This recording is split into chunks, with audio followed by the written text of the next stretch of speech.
But I am pleased to be here today, and I want to thank U.S. Energy Association for inviting me to speak at this event.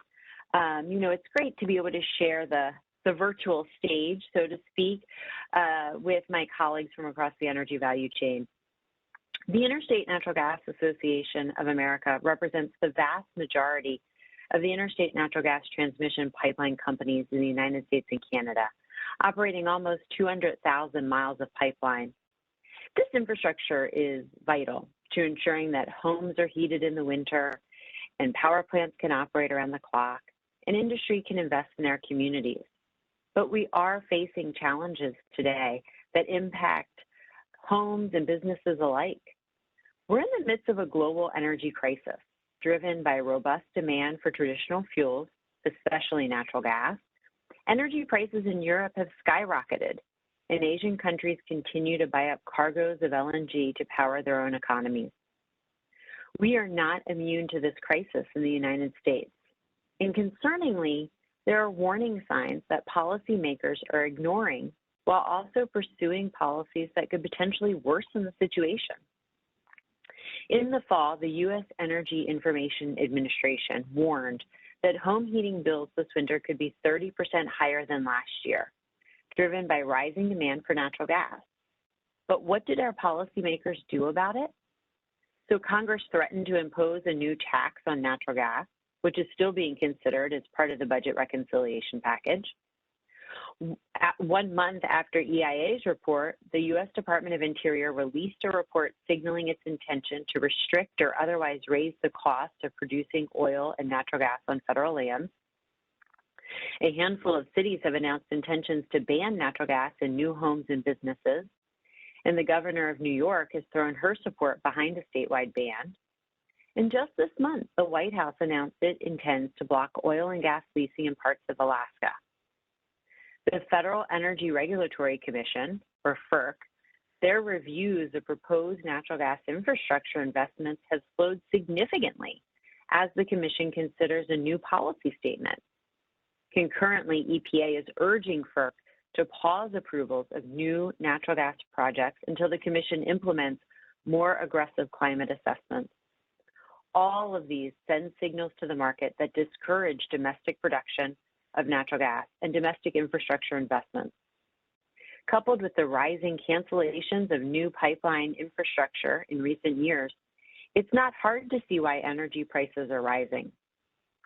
The situation has become so potentially dire that a handful of members of Congress recently asked FERC to take action to protect consumers from higher energy costs, including natural gas for home heating. Incredibly, many of the signatories have been vocal opponents of new natural gas pipelines and other infrastructure that would have helped prevent the current crisis from materializing in the first place. Here's the truth that many of our policymakers seem to refuse to acknowledge. For so many of our nation's challenges, natural gas is part of the answer. If our goal is to keep energy prices low, natural gas is the answer. According to EIA, the cost to heat an average home with natural gas this winter is $746. Homes using electric heating, however, will pay $1,268. That means that natural gas is saving homeowners nearly 40%. The energy savings isn't just for homes, though.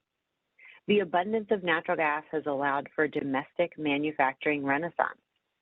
According to the American Chemistry Council, as of October 2021, the shale gas revolution has spurred more than $200 billion in manufacturing investments in the United States. Without investment in natural gas, including the pipelines and infrastructure necessary to move it from the well pad to the consumer, these investments almost assuredly would have been made overseas. In fact, manufacturers were moving their operations out of the United States in the early 2000s, due in part to high natural gas prices. That's no longer the case. Of course, keeping energy costs low is only one of the many goals that we have. If our goal is to address climate change, natural gas is a big part of the answer. The United States has consistently led the world in reducing CO2 emissions. driven mostly by our competitive advantage in abundant and affordable natural gas.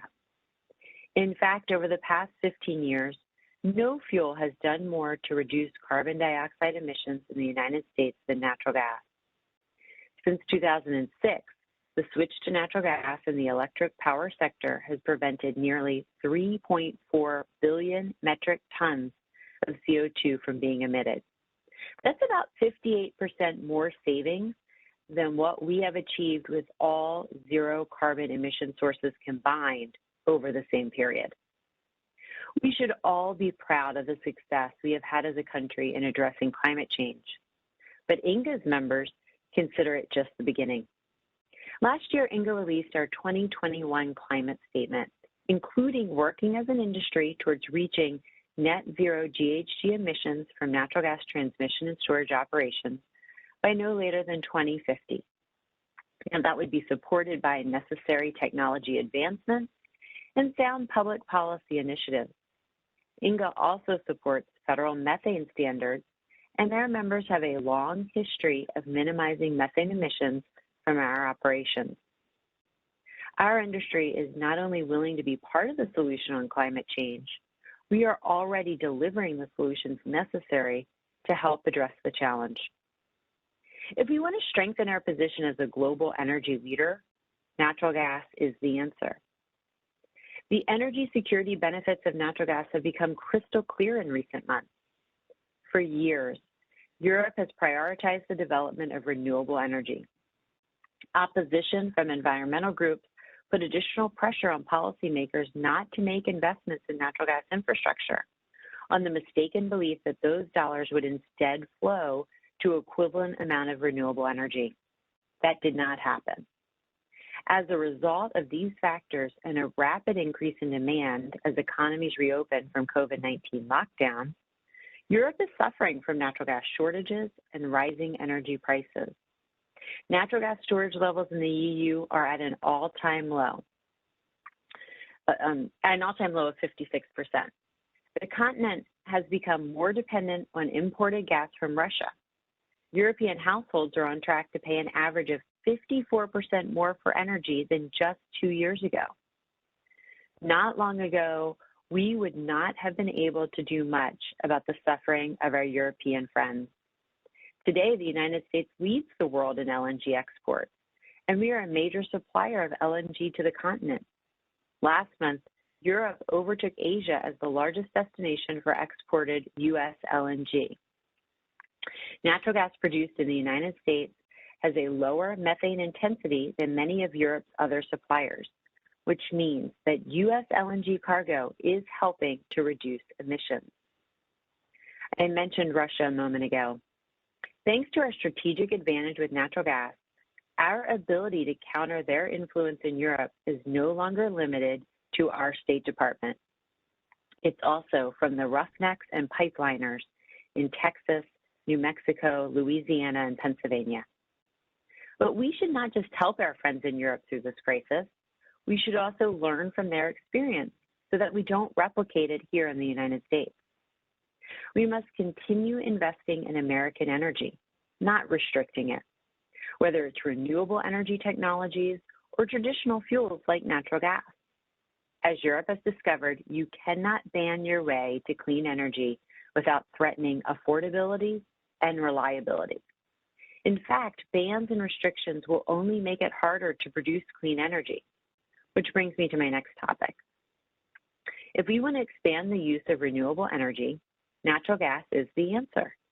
The Biden administration has made a major commitment to expanding the use of renewable energy in the United States, particularly wind and solar.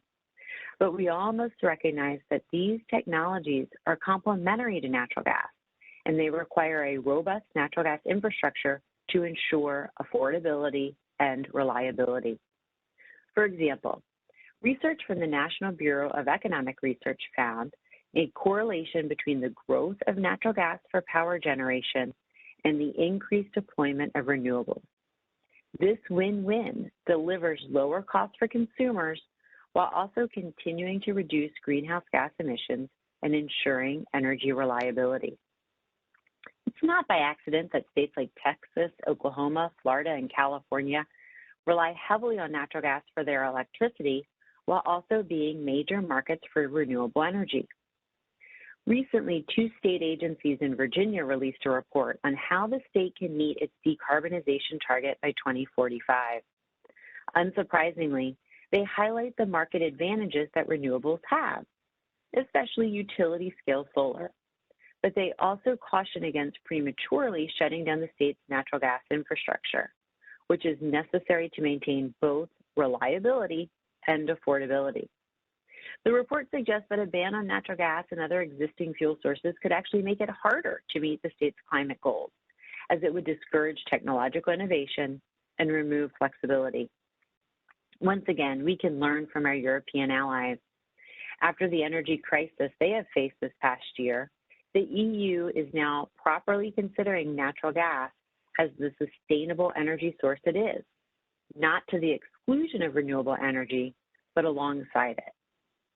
If we want to create good jobs, natural gas infrastructure is part of the answer. The natural gas infrastructure industry creates opportunity, both for the women and men who build and operate our system and the communities to whom we deliver energy reliably and affordably. The natural gas industry supports over 600,000 jobs. Natural gas industry workers earn a median hourly wage of more than $30 an hour, approximately 59% higher than the national average. And unionization rates in our industry far surpass the national private sector average. Our industry is open to everyone. Many employment opportunities in our industry do not require a college degree. Our employees are proud to be part of an industry that provides family-sustaining jobs, and they're also proud of the opportunities that natural gas infrastructure enables across our country. For example, between 2016 and 2019, jobs in natural gas electric power generation saw strong growth, 60% in Texas, 32% in New York, 22% in Florida, 21% in California. Further, the American manufacturing resurgence enabled the development of U.S. shale gas, supports over 700,000 jobs. Investing in natural gas infrastructure will continue to create job opportunities across the country, as long as permitting policies actually allow for that investment. We face challenges today as a country that we must address together as a country. I'm not here to suggest that natural gas is the only option or that we can solve climate change entirely by building new pipelines. We have a complex energy system in the United States, and we benefit from a diverse fuel mix that can flexibly respond based on different geographies, weather patterns, or local concerns. I am here to emphasize that the women and men of the interstate natural gas industry have reduced greenhouse gas emissions while delivering lower household energy bills. They've helped spur a revival of American manufacturing while making the United States more energy secure than it's been in a generation. Regardless of the challenges we face, our members have proven that they can rise to the occasion, and they stand ready as partners to deliver the solutions we need. Again, I want to thank you for the time and opportunity today.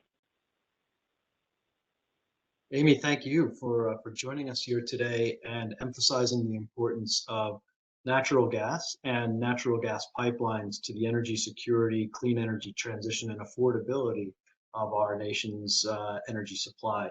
I was really taken as an organization that works internationally and focuses on energy security in Europe. I was really taken by your remarks about the importance of pipeline infrastructure and its relationship to European energy security. I've got time for one question. I'm wondering if you could tell us a little bit about how the difficulty of siting and permitting pipelines might be hindering our ability to provide additional supply of natural gas to our European allies as they sort of seek additional alternative sources to Russian natural gas. Absolutely. I mean, as you are well aware, our LNG facilities are going to need interstate pipelines to be able to move gas from areas of production to those LNG facilities. And so as demand for U.S. natural gas across Europe and Asia, as that demand continues to increase, which we fully anticipate, we are going to need the necessary infrastructure in the United States to be able to get that natural gas from production areas to those LNG facilities. And we are very concerned that without that infrastructure, we won't be able to continue to deliver, and it will create those supply constraints.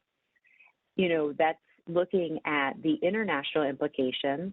But I just want to add that we have areas in the United States, particularly if you look at the Northeast, where we also have supply constraints. And I think,